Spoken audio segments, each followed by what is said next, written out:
tonight you are at the Composting and Conservation webinar, and you may be asking, what does composting have to do with water conservation?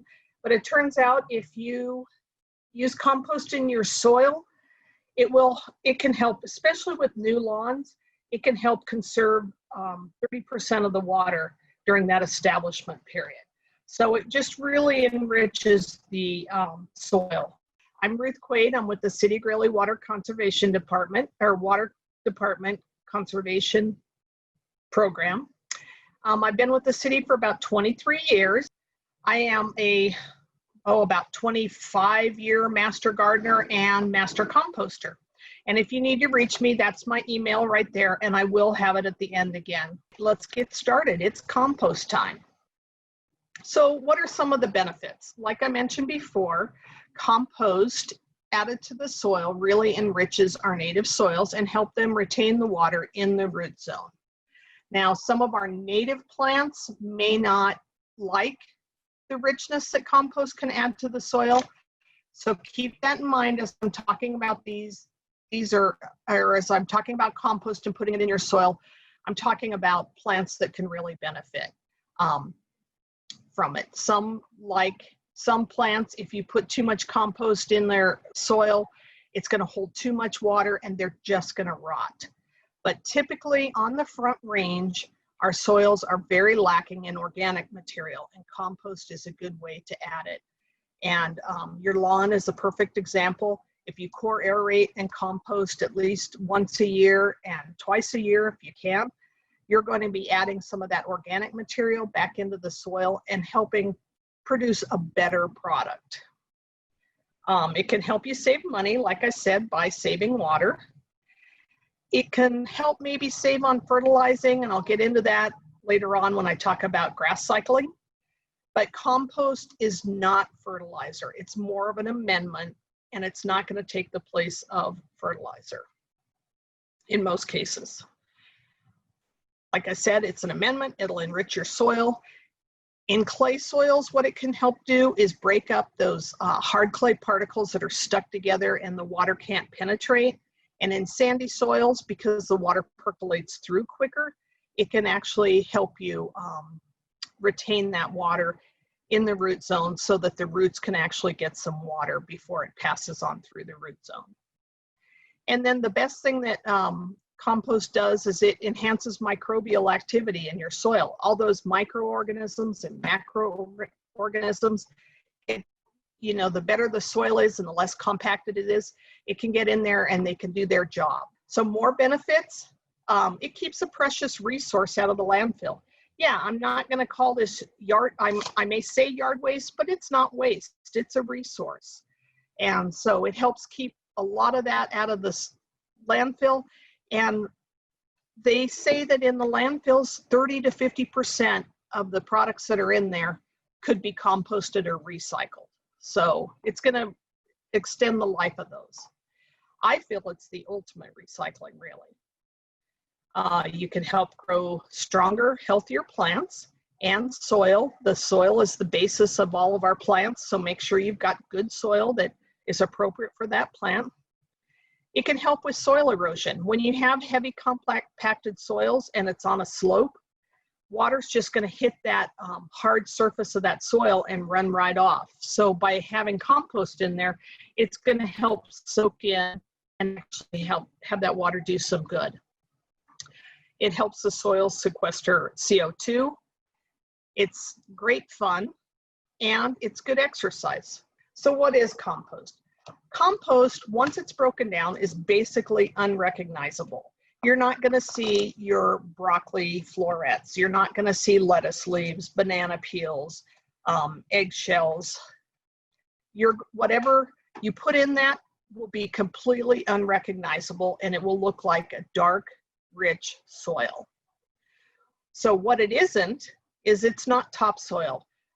We have a compost requirement when you put in a new lawn, and people say, but I've used topsoil.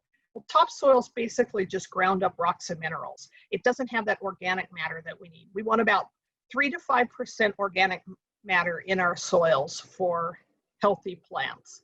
So topsoil isn't going to add that organic piece. So I'm going to talk about how to make it. I'm going to talk a little bit about worms and worm composting, and I'm going to talk about troubleshooting. If this is happening, what can I do to solve it?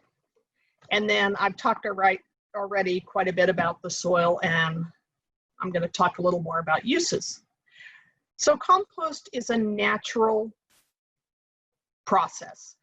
If this forest is left untouched, these leaves down here are going to naturally, and fertilizer from the plants, they're going to naturally combine together, and the worms are going to come up, the microorganisms, the macroorganisms, break down these leaves and turn it into organic matter for all these plants up here.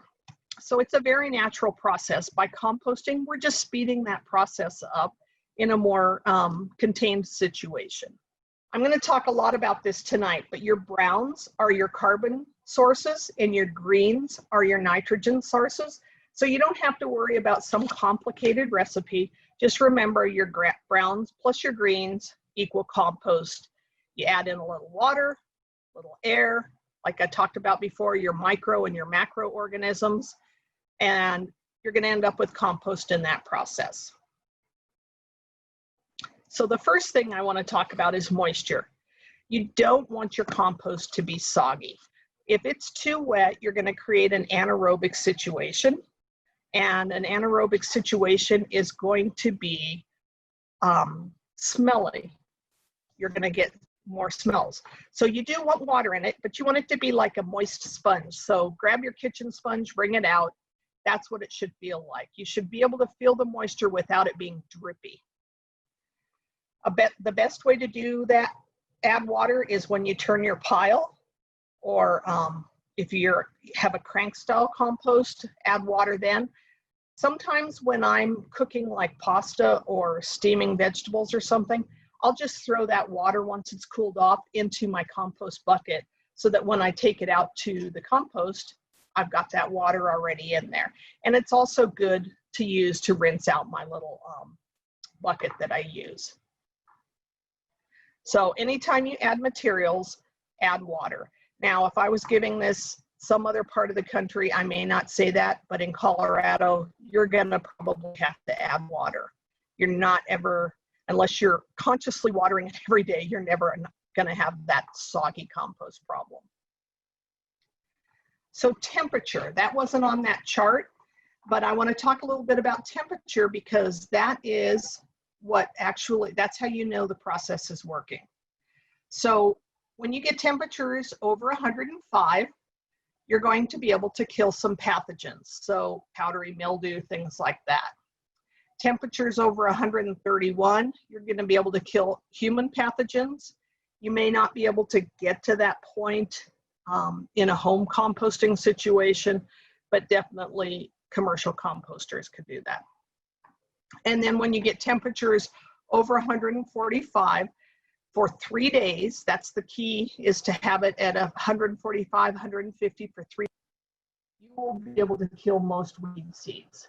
Now, that being said, I would never put puncture vine in my compost because I just don't trust that those seeds would get killed. So when I find puncture vine seeds, the goat heads, I put those in my fireplace and burn them because I don't want to be spreading it when I'm spreading my compost. I hate those things. Active composting, it kind of, and I'm going to show you a temperature chart here in a minute. Active composting will heat up, and ebb and flow, and then drop back down below 100, and that's when your compost should start to look unrecognizable again, those materials that you added in. So here's your basic chart. You're going to start at, ambient temperature, and once you add these products and get water and get things turned and get the process going, here's where you're going to be up in here, and here's where you're kind of ebbing and flowing. And then as the process is done, it'll start to cool back down. Now, I don't know if anybody's ever gotten their compost warm before, but it's pretty exciting. One morning I was going out to my chicken coop, and I know if you've heard me talk before, I probably told you this story, but I was headed out to my chicken coop and I thought, something smells good. So I grabbed my compost thermometer and went over and stuck it in my compost pile. And then I went and took care of my chickens. I came back out and I went over and looked at the thermometer, and it was about 130 degrees. And it was the middle of winter. It was like freezing cold. It was below zero. And my compost was still doing its job in the middle of winter. And I happened to notice that there was no snow on the top of the compost, and my dog had been standing on it. I looked out the window one day in the snow, and he's out there standing on top of the compost pile. And I thought, why is he doing that? And then after I put the thermometer in, I realized he was keeping his feet warm.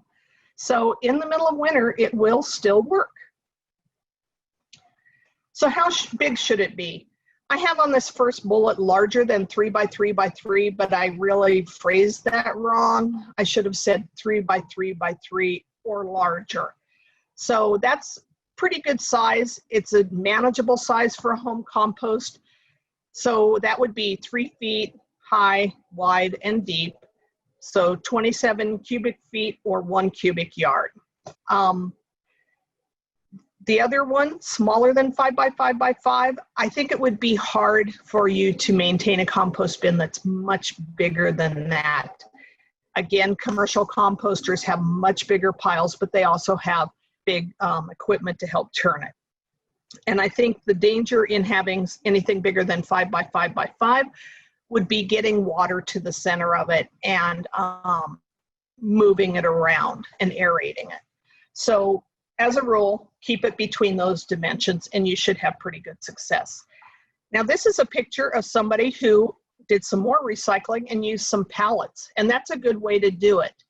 I did learn my lesson. The first compost bin I built myself, I built it with just wood and chicken wire, and I made it solid so I couldn't open the front, which virtually made it impossible to turn my compost. I had to stand up on cinder blocks and dig into it, which made it much more difficult. So keep that in mind. You want to have an open front or some way to turn it. And I'm going to show you some tools in a minute if you do need to get up over the side and turn it. So turning the pile. You can be very lazy and never turn your pile and just add water and just add materials and it will do its thing. It's going to take longer, but it will do it because, like I said, it happens in nature. But turning the pile is good because, one, you get your exercise, but two, it solves a lot of problems for you. So say it's too dry and you need to add water. Well, turning it and adding the water is going to help that. Turning the pile will help aerate it too, keep air in there. So these are some of my favorite gadgets. And I say they're gadgets, but that implies that they're not needed. But I really do think some of these are needed. First of all, compost thermometer. I love my compost thermometer. I use it even in the garden to see if the soil is warm enough to plant in the spring. So, and this one I think is kind of handy because it has the temperatures on it. So it'll let you know whether you're getting to those right temperatures. This is an aerator, and I didn't think, when I first saw this, I thought, how does that work? But these little wing things here at the bottom, they fold up. So when you push it in, they fold in up against the shank. And then when you pull it out, they open, and that's how you aerate your pile. So it really does work. So if you do have to use one of the plastic ones that you're aerating from above, this is pretty much a much needed tool. And it makes a little bit of a hole in there, and then that's where you could add water, is into that hole, to make sure you're getting water down into the center of the compost. So these two things are just collection buckets for in your kitchen to throw your salad scraps or your potato peelings, pasta, you know, like old pasta that you forgot in the fridge or whatever. You throw it in these, and then that's how you can take it out to the compost. This one's a plastic one. It had these little hooks. It has little hooks where you can hook it onto like the cabinet door and open it up, so it's easy for prep. This one's a ceramic one, a little nicer looking. I'm kind of a klutz. I had one like this and I tripped and fell and broke mine, so I've stuck with the plastic since then. You can see some little holes in this ceramic one. There is like a filter up above and also on this one, so that hopefully you can keep fruit flies out of, you know, from gathering in your kitchen. You know, it's inevitable. You're going to have fruit flies at some point during the summer. What I do is I take my bucket and set it over by the door. So I kind of herd them over to the door and then I take them out, and that seems to work for me. This is another great tool. This is kind of small. I have a bigger one that's more of a bulb planter that you can put in your drill, but this is a great way to aerate your compost. And like I said, you can, if you get the bigger one that's a bulb planter, you use it for aerating, but you can also use it to plant plants and your bulbs. So that's a really easy way to aerate your pile and get some holes in there and get some air and water into it. And then this is my trusty garden fork.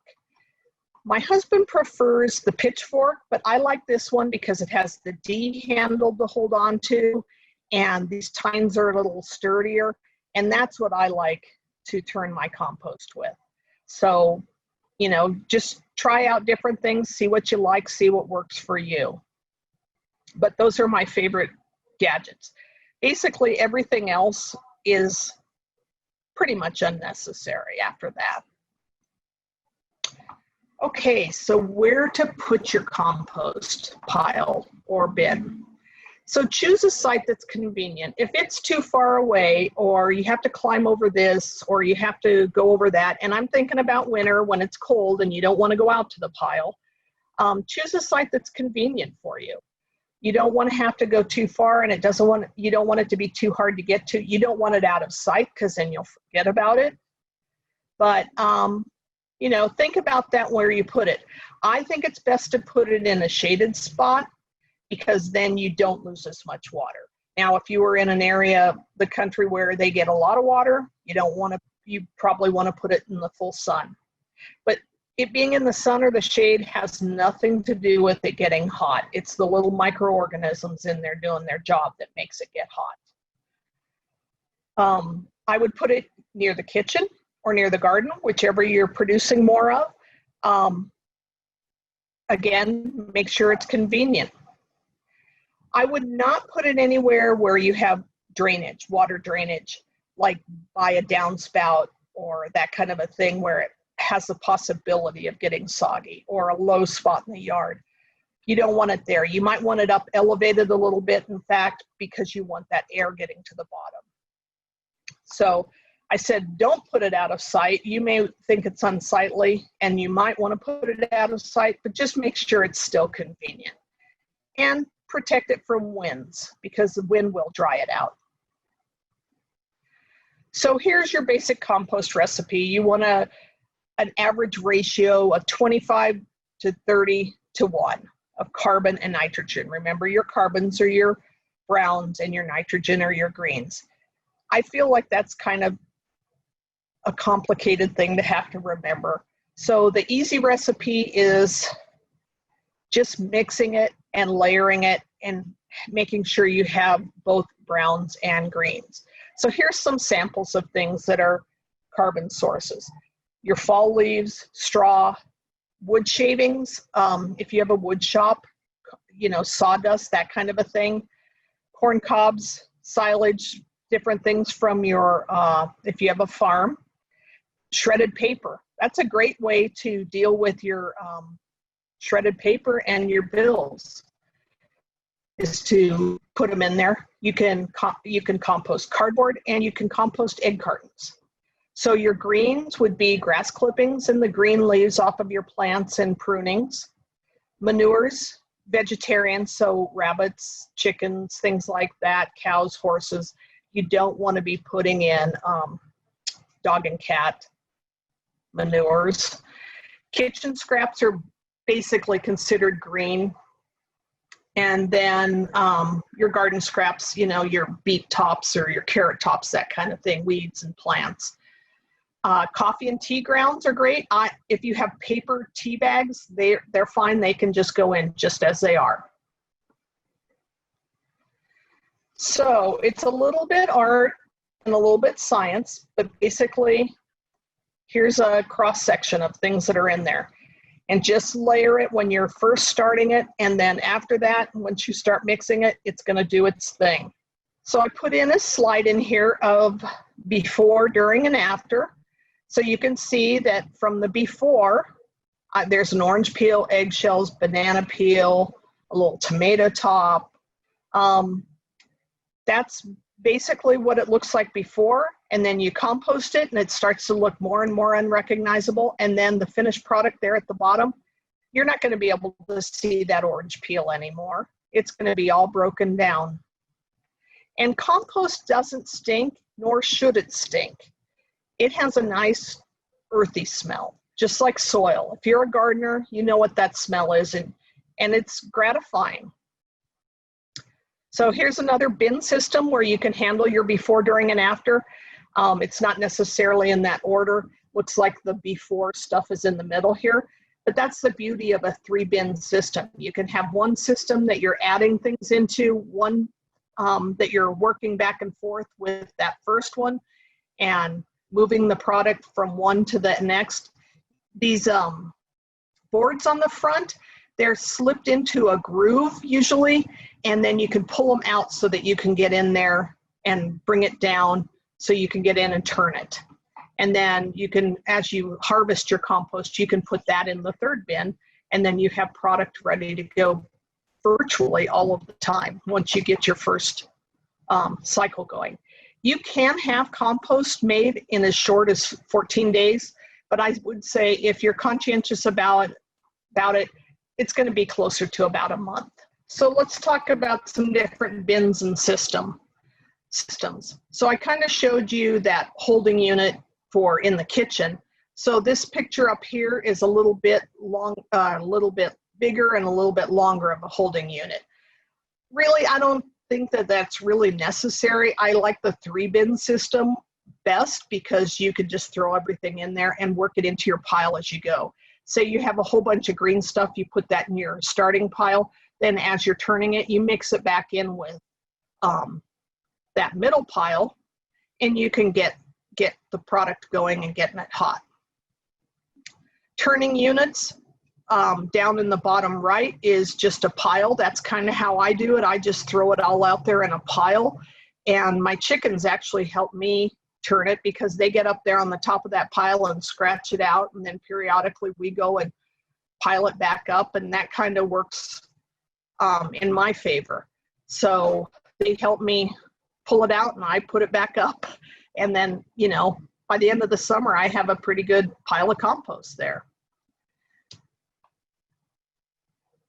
So here are some more different bins. The one I'm going to be giving away is like this, where it has a top, it's 2 pieces, and then this is a door. So you would theoretically put things in the top and aerate, and then you would open this door, stick your shovel in, and you'd be able to harvest it. Here's another kind. These are all along the same lines where you have a little door in the front. These are all like manufactured, but honestly, you can do a lot of this yourself. Like I showed you with the pallets. I can send you a handout on how to build this little unit with these little slats that you can move, and you can build it with or without this lid. I really don't think the lid is necessary, but if you were living somewhere where you had a lot of animals getting into it, you may want the lid. Definitely, if you lived in the mountains, you wouldn't probably want bears getting in it. Then on the bottom right, these are ones that you can tumble. So I've seen a big orb too that's not here, but these would be if you were producing a small amount. If you lived in a townhome where you didn't have a big garden, or you just wanted something small to do it in. So the one on the far right has a crank. This one the one in the middle looks like you could flip it over end, and then this one has flat sides, so you would just roll this around. All of it sounds great in theory, but once you get compost in there, they are very heavy, and it's not something most people can do on their own. So keep that in mind too. But if you don't want to do a big heap like mine, you definitely want something like this to contain it so that it doesn't look too messy. Here's a couple more pictures. I think I took this one at, this picture at Spring Creek over in Fort Collins. Here's some other ways to recycle. Again, pallets. This one they use some big tractor tiles. So these are all single bins. Here's one of those where it's on a stand. I don't know if you can see it, but you turn it. It has a crank on it and you turn it. Just trying to give you some ideas. Okay, so how do you use your compost? One-time applications would be, for example, like when you're putting in a new lawn, it's really important to do the work and make that soil as best you can make it before you put that sod down. So you want to incorporate it in well, about 4 to 5 cubic yards per 1,000 square feet, and then make sure it's nice and smooth, and then lay the lawn. In vegetable bed annuals and vegetable beds, you definitely are going to want to add compost every spring. They're heavy feeders. They need good rich soil, so definitely in the spring. I mentioned before, if you aerate and top dress your lawn each year, that's a good way to use it. Put it in planting holes for trees, shrubs, and perennials. And you can use it in your houseplants too. Now, most houseplants are in kind of an inert potting medium that's not technically even really soil, but a little bit of compost in there wouldn't hurt it. Okay, I put this one on here because you may hear these terms if you go out to buy compost. Say if you were putting in a lawn and you needed much more than you could actually produce. There are 4 classes of compost, and I'm not going to go into all of it, but for class 1, it's only made from plant materials. And so definitely if you're going to go and buy compost for your vegetable garden, I would buy class 1, because you don't want to be putting anything in there that has the potential for having manures and or E. coli or salmonella. So just keep that in mind. Spend the money, get class 1 for anything that you might eat. For lawns and perennials and anything else, any of the others, 2, 3, or 4 are just fine. You're not going to be grazing in your grass, so you don't need to worry about it. Screen is, they actually run it through a screen like it says, and it's a smaller particle. So if you go and buy compost, you're going to see big chunks and small chunks, and screen just means that they ran it through a screen, and so it's going to be all under a certain size, usually 1/4 of an inch or 1/8 of an inch. And then the other thing you will see is planter's mix or amended top. And generally, if you're filling up, say, raised beds for your vegetable garden, these might be fine, but I would still add extra compost, because both of these, the most amount of compost you're going to have in there is going to be probably 30%. And you're going to want more compost for vegetables and annuals. So just some terms I thought you might want to know about. So troubleshooting. So like I said before, just about everything that could go wrong with your compost pile can be solved by turning it. So if it smells, that means that you've got a lack of oxygen or too much water, or maybe too much water is causing your lack of oxygen. So your pile has become anaerobic and there's no air in there for it to work, which if there's too much water in there, you're probably also drowning your little organisms. So composting or turning it will solve that problem. If the center is dry and not composting, you're probably going to want to add water. So get in there, turn it or aerate it, and add water. If the outside is dry, definitely add water. You may not have to aerate it, but adding water to the outside, and then it'll soak in and leach in, and the organisms will bring the water in. So kind of keep an eye on the outside, and that'll also help tell you when you need to be aerating. If you have animals getting into your pile, and I know most of us live in the city, but we do have raccoons, we do have foxes, we definitely have squirrels and rabbits, you're going to want to make sure that you're using an enclosed bin, like one of those plastic ones, and you may want to put screen on the bottom to keep them from digging under. Or you're going to want to make sure that you're burying new food deeper inside. So dig a hole, add your new added scraps, and then cover it back up so they can't really smell it then. Make sure you're not putting meat in there.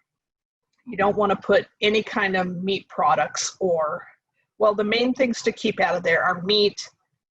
A little bit of dairy might be okay, but don't go too crazy with it, and fats and greases and oils. You don't want those in there either. Like I said, a little bit of fat on some sauteed veggies is probably not going to be a big deal, but you don't want to be pouring grease or fat in there. Okay, if your temperature isn't getting warm enough, then you may need to be adding some greens. So your nitrogens, grasses and manures. When I clean my chicken coop, I have the chicken manure mixed in with the straw, and I throw that on the top and I water it in, and sure enough, I'll almost always see the temperature go up. If I need to get my compost going, I will collect my grass clippings and throw those in, mix those in with it, because that will also help get it going hot.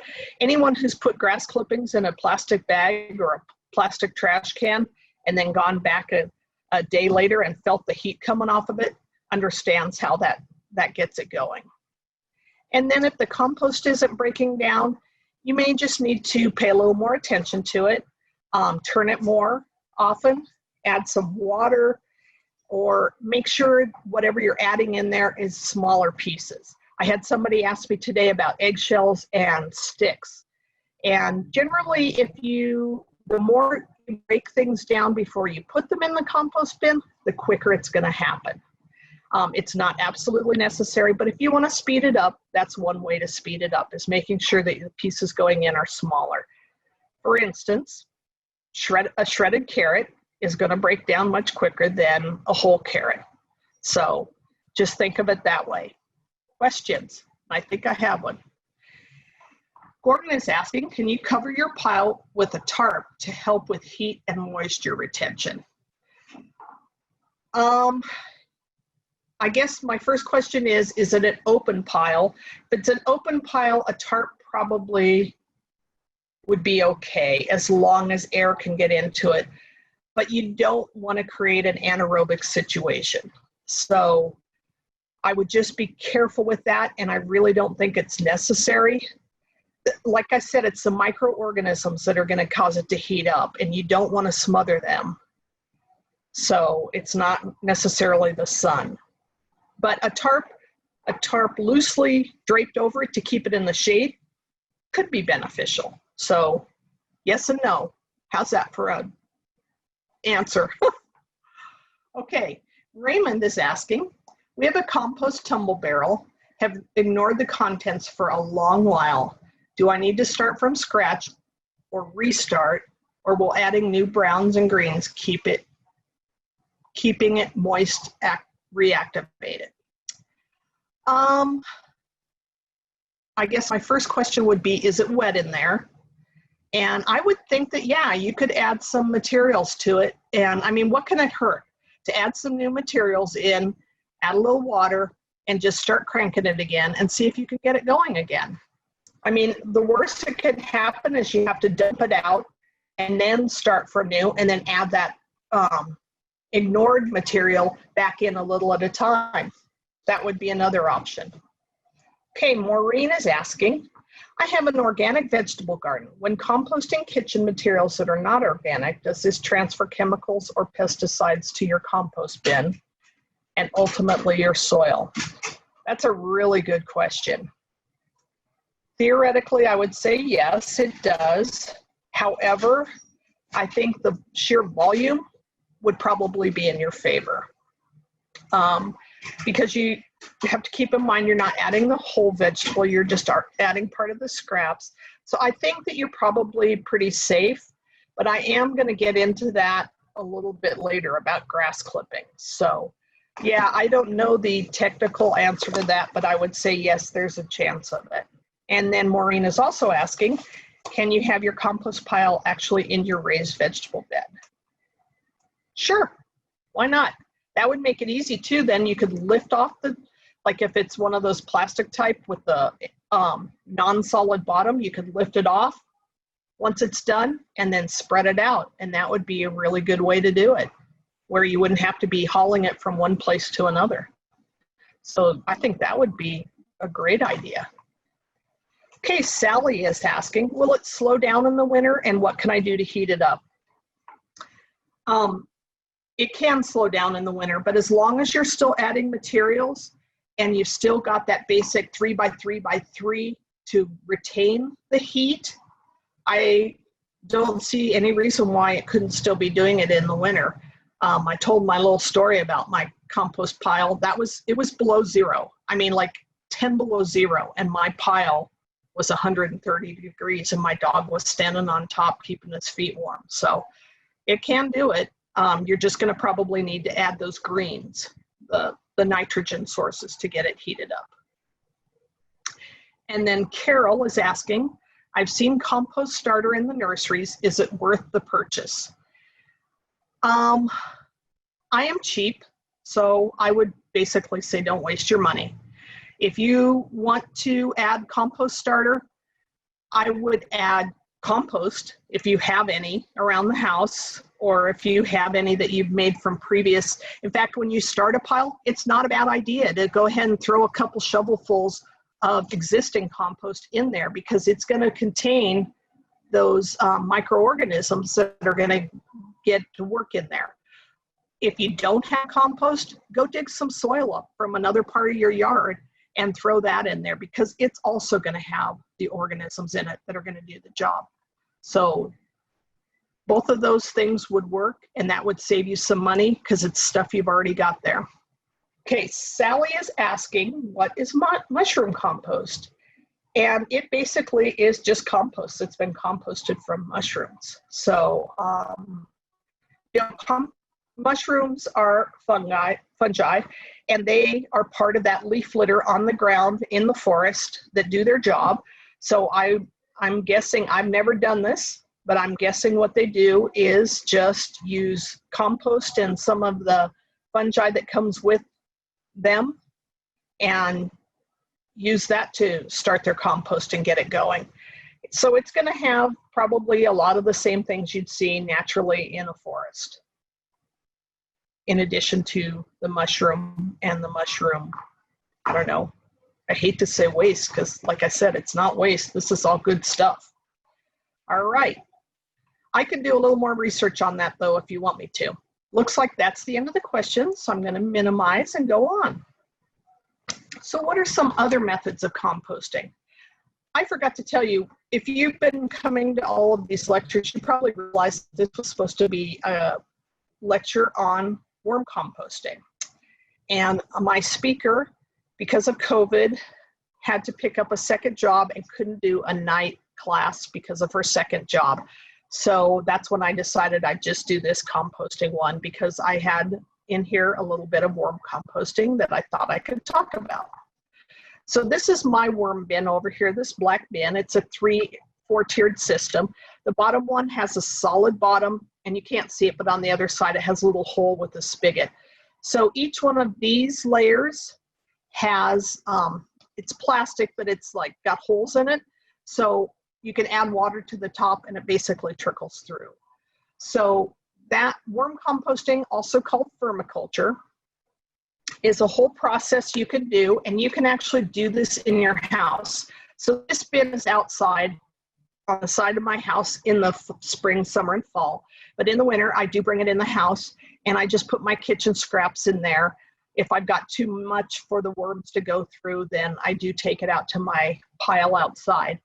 But basically what you do is you have this system, and you can buy a pre-made bin like this, or I can send instructions on how to build a bin yourself with those big Rubbermaid tubs. and you make bedding for them, which is essentially shredded paper. This is a really good way to use, again, shredded paper. Shred your old bills so that, you know, they're secure. I've never had a worm take my shredded paper and call the credit card company and get a credit card on me. So it's a really secure way to make sure that your private papers are shredded and then eventually decomposed. And shredded paper is really good bedding for them. I put it in one of these with the water on the, or with the screen on the bottom, and I soak it so it's nice and wet, and then just let all the excess water drain out of it. And then you dump your worms in, and you put in your apple core, your banana peels. I don't put eggshells in this because they don't seem to like the eggshells, but any of those other kitchen scraps, you know, even the dead leaves off your house plants can go in, any of those things. And then you dig a little hole. If you're really conscientious about it, you put a hole on this end, then you move it to the next spot, and you kind of create a grid and move it throughout so that the worms break it down and then move to the next one. I just throw it in and cover it back up. It's not that big a deal. And then one thing is the worms do need soil for their digestive system. So I throw in a handful of soil and in the bedding, and then I cover it up with more paper, wet paper. And then on top of that, you can put a wet piece of cardboard, and that just kind of keeps it all the right moisture content for them. They'll eventually break that cardboard down too. And that's when you know it's about time to harvest your earthworm castings. That's what they're called, earthworm castings. Very rich in nutrients. If you think your compost in the garden is black gold, this stuff is even better. And then, like I said, that tub on the bottom is solid. When you pour water in, any excess water drips on through to that, which can actually make compost tea. And sounds disgusting, but you use that compost tea and you can pour that and use that to water your plants. And it's really nutrient dense for the plants. It's really a great way to do composting in the house, or if you have an apartment and you don't have anywhere outside to do it, or you have kids and you want to teach them about nature and recycling. I did this one time with, I've done it a couple times with school kids to show them the whole cycle of life.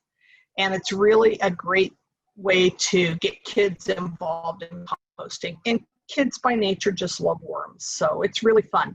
Okay, so these are not just earthworms out of the garden soil.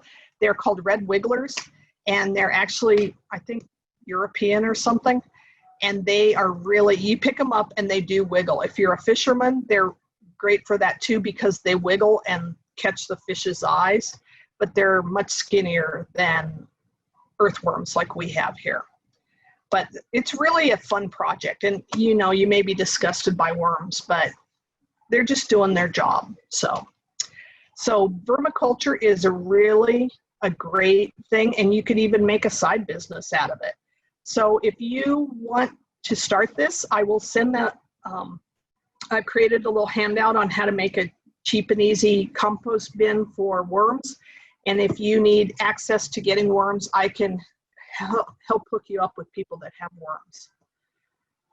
Okay, so all that, and I haven't even gotten to the second bullet point.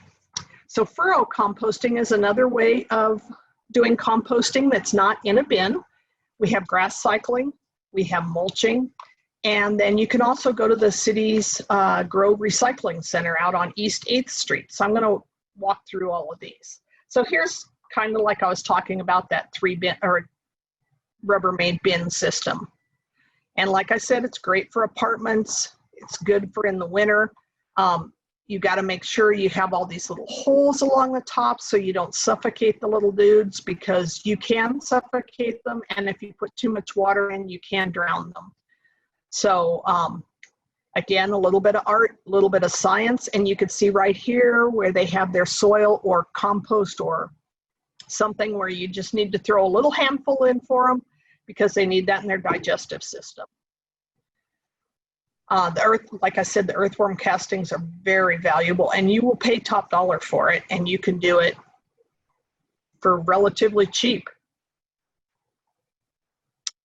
So furrow composting It's just where you, kind of like when Maureen was asking about just putting her bin in the garden bed. Yeah, you can do that. And this is kind of the same thing. Instead of having your 3x3 pile, you just dig a hole in the garden and stick it in. Now, you're not going to get the temperatures you would get in a pile. So if you're throwing tomatoes, you're going to have a bajillion tomato seeds coming up next year. So those you might want to put in a compost pile if you don't want tomatoes just sprouting up everywhere. And I pick tomatoes just because it seems like it never fails. I have volunteer tomatoes that pop up and end up looking better than some of my tomatoes that I intentionally planted. So that's a great way of doing it.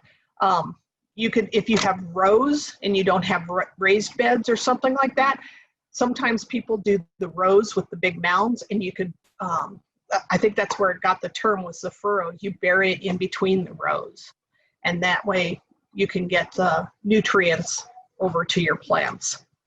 You could do this with your grass clippings, and this goes along with the question about the organic. You do not want to put your grass clippings in your compost, in your vegetable garden, or on your perennials if you've used any kind of herbicide on them, because that will stay in those grass clippings. So you don't want to be doing, if you've ever put herbicide on it, I would be very careful. I would say at least wait 3 to 5 years before you put it in your compost. And I think that's becoming more of an issue than it ever was, but just be careful with herbicides. That's all I'm saying. And don't use it around your plants, because it will kill the plants. Furrow composting is a good way to use your fall leaves. Just dig them right in. And this is basically what the commercial composters do, only they have very huge windrows that may be 10, 15, 20 feet tall. And they will have a big machine that will come down and pick it up on one side and shoot it over to the other side, and that's how they turn it. But that's essentially what the commercial composters do. It's a gigantic version of furrow composting. Grasscycling. So this is a great way to return nitrogen to your soil, and you can cut back about 30% on your fertilizer that you're adding to your lawn. Just let your grass clippings lay. You never want to cut more than 1/3 of the leaf at a time. So you want to have it on your highest setting. And basically in Colorado, you can mow in the morning, and by the afternoon, you can't even see that those grass clippings are there. They just break down that fast with the moisture being sucked out of it and then going into the canopy of the other grass leaves. So it really is an easy thing to do. You don't have to bag it. You don't have to pick it up. You don't have to empty the carrier. It's just really a great lazy way of doing it that's better for your yard. So in this instance, being lazy is good. Again, it's ultimate recycling, and a lot of people still think that it adds thatch to your lawn. It does not add thatch to your lawn. In fact, if anything, it helps the thatch situation. So I really recommend grass cycling. Like I said, I only catch the clippings when I know I need to get that compost hot. So the rest of the time, and I have the bagger on, you can see in that picture, I do have the bagger on because it's fall. And when I go and add it to the compost pile, I've got my perfect mix of greens and browns in there. So in the fall, I do catch them, but you don't even have to do it in the fall. You can just run over it and grind the leaves up with the grass. You may have to go back, go one way and then go the other way, but that's still way easier than bagging it and lugging it somewhere. So lastly, I just want to go through a few resources for you. I cannot emphasize enough, Colorado State Extension Service, our Weld County office is down at Island Grove. We pay our property taxes, and it funds these programs. Utilize the Extension Service. They are the best resource. Here's the webpage at the bottom, extension.colostate.edu/publications. Their website has changed a little bit, so it looks a little different if you've been in there before, but there are so many fact sheets in there on xeriscape, lawn care, vegetable care, growing fruits, composting, small, like homestead, small urban farming. There's just a myriad of resources and fact sheets. And there's now a blog, a gardener's blog, which is really great because it's written by the master gardeners. So it's, practical. Hey, this is what worked for me. Take advantage of the extension service. They're there to serve, really. So make sure you're using it. If you have problems in your yard too, it's a great resource because whoever answers that phone, if they don't know, they'll find someone who does. So I mentioned this earlier, the Grow Recycling Center. We've had this in Greeley for probably 10 years, and I still run into people that don't realize it's out there. It's almost exactly a mile east of Highway 85 on 8th Street. If you've gone to Anderson Salvage, you've gone too far. If you've gone to the airport, you've gone way too far. So turn around and go back. There's a sign right on 8th Street that says Grove Recycling Center. It's also the same street road you turn on for the truck washout. So there's a big sign for the truck washout that might be even more noticeable. But you can take your branches, your leaves, your grass clippings, clean lumber that isn't painted or stained can go out there. And that's what they do is they compost it. They don't compost it there, but they take it somewhere to compost. And that's where things from the fall cleanup go, the organic things. This is another service in town, Common Good Compost. Say you live in an apartment and you can't compost. This gentleman, Jeffrey, will come and pick up your kitchen waste, and he provides you with a bucket. You just put it out on the day that he says he's gonna pick it up. He'll come pick it up, and then in the end, not in the end, but when you're due, he'll bring you a free bag of compost. So it's a really great service for someone who can't do composting at home. And I don't feel bad about endorsing his business because there aren't any other ones in town that I know of. So it's also a good way to support your local economy. And he's doing this just outside of town, up on O Street. So it's a really cool thing. And you'll see him, once you see this logo, you'll see him driving around picking up compost from people. Okay, what should you do with household hazardous waste? I'm just throwing this all in there because these are all things I don't want to see in the trash. So I just put a sampling of household hazardous waste, and you can take it out to the it's part of the health department out on North 17th Avenue, 1311. Check the website. They're open Tuesdays and Saturdays, 8 to 5. For a while, the Decono facility was closed. I don't know if it still is, but just check the website. But that's where you could take old paint, gasoline, antifreeze. You can even take, if you deep fry your turkey and you don't know what to do with that fat and you don't want to put it out, you can take it out there. So that's another great resource for keeping things out of the landfill. And then my last little pitch I just want to give, I'm taking names or information for my Life After Lawn program, which basically replaces healthy bluegrass with xeric plantings. Right now we're only doing front yards and side yards if it's like a corner lot or the side yard is visible from the right of way. You get $1 per square foot, and you can sign up on my list at greeleygov.com/conserve and look for Life After Lawn. This was one of the projects this year. These people really embraced it. They've never dug a hole before, and this was their before, and this is their after. And it was really fun to see this couple that just really got into this and did their research. And you can't see it because these plants are all small along here, but they've done a whole succulent garden in the front, and they've really done a great job with their yard. So, any last minute questions? And there's my contact info again. Okay, Carol's asking, how long after fertilizing a lawn can you use the grass clippings in the compost pile? That's a really good question. I don't know if I have the answer to that. I'm assuming you're not using an organic fertilizer.